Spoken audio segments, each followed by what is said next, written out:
Oh my God, you're home alone. Home alone. I'm trying to stay out of trouble. I'm home alone. My family is in Portland, Oregon. They flew out this morning. I had to wake up at 3 in the morning, take them to LAX, Terminal 6. I don't get next week off. I have to teach. But my wife and daughters, twin daughters, they're off. And they're gone, visiting friends in Portland. Home alone, trying to stay out of trouble. Trying to be productive. Trying to make amazing video content. That's what I do. I make amazing video content. Absolutely. So before I get to my subject, I finally fell in love with my Seiko 051, sometimes called the Umura. I just want to tell you, my tolerance for big collections continues to shrink and shrink and shrink. I don't like that.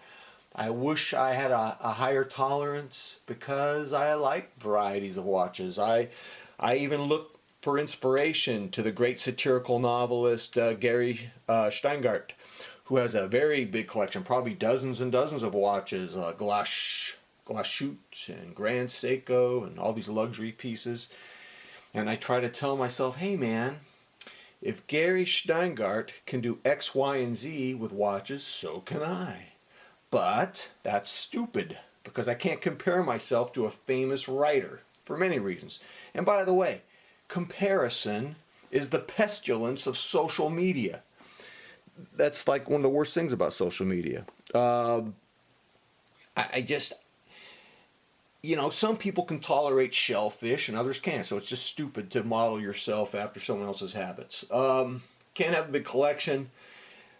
What happens when I get a big collection? I get nervous, I get anxious, it's weird, I get miserable. I have these beautiful watches, and yet when I have all these mechanical watches in my collection, I feel like a nurse looking after patients during the Spanish flu of 1918. And all these mechanical watches are dying for attention, and I'm running around going, oh, worry, worry, worry, worry. Oh, I can get no rest. Oh, worry, worry, worry. I have no time for all of you. Oh, blah, blah, blah, blah, blah. I'm in the weeds, man. I just can't do it. And, the great irony, of course, is I don't have time for all those watches. You don't have time. Dude, you're obsessed with time. Time, watches, timepieces. Be quiet, McMahon. So anyways, I even have ambivalent feelings about making these videos because I don't want to enable anybody. But on the other hand, I do like to share discoveries and insights about my little watch addiction. Speaking of discoveries, I've had the SLA051 here for over a year, and I thought of selling it many times. I never totally fell in love with it. And then it occurred to me that it was the bracelet. Now, here's the other irony. Seiko often does not make good bracelets, but the stock bracelet on this 051 is actually very good. However, I found that the steel bracelet, it sort of, what word could I use? It neutralized, it obscured the beauty of this case. And when I put it on this orange Isofrane, I could see the beauty of the case.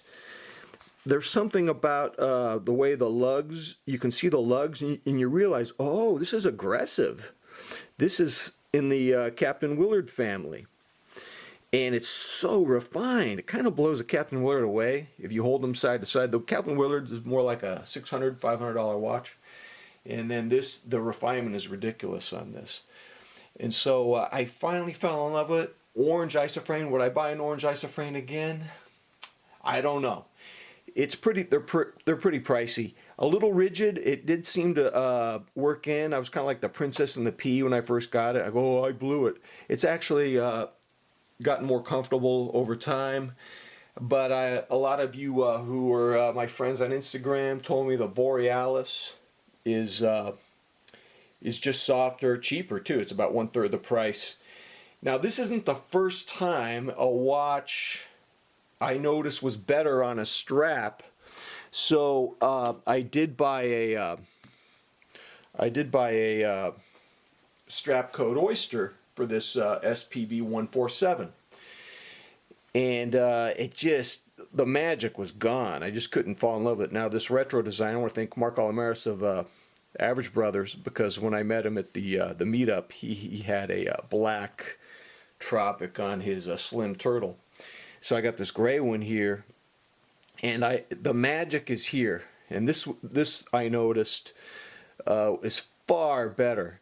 You know, I kind of miss the birch blue, the SBDC 165, same design as this. If I had that birch blue, I think I would get it on a black Tropic just to bring that magic out. But that is gorgeous. Now, all of this rabbit hole of straps started when I got the best watch I've ever bought in my life, the SLA055, and it came on a black waffle-like strap that I wasn't in love with. I tried bracelets, and I believe. Okay, I've been going to Watch City for like 17 years, and I think I wore out my welcome. I think I wore. Oh, great! The neighbor's dog is barking at the squirrels. So yeah, I think I wore out my welcome, man. I was there. I just couldn't make up my mind, and then I kept going back. But I'm at peace now on the orange Tropic for the SLA055. Yeah, I couldn't have a big collection. And by the way, that's not a bad 2-watch collection right there. That's not bad. I mean, what are you gonna do?